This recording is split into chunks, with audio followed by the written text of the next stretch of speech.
Uish, bukan main teruk ya. Memang macam tak ada ubat aja jamnya ni. Melekat. Kepala lu. Dia nak selit sikit dah. Lepas tak bang? Lepas lah. Abang pakai skuter tu pun lepas. Kan kita yang kamcoy ni tak lepas. Ni lepas tak? Saya masuk sini. Cantik tak? Cantik. Mantap. Lepas. Azab saya dah lepas. Alamak belum. Nak masuk-masuk aje lah. Main-main pula dia.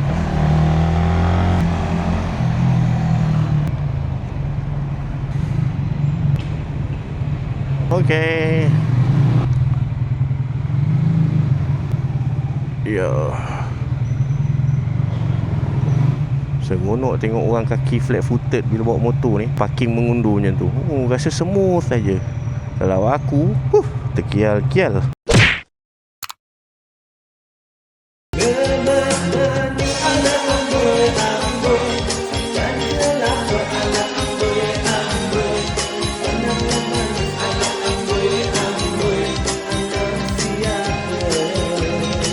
Okay guys, so ini antara barang-barang yang aku selalu guna dalam aku punya video. So kalau kata korang berminat untuk beli, korang klik aja dekat beg kuning tu. Okay?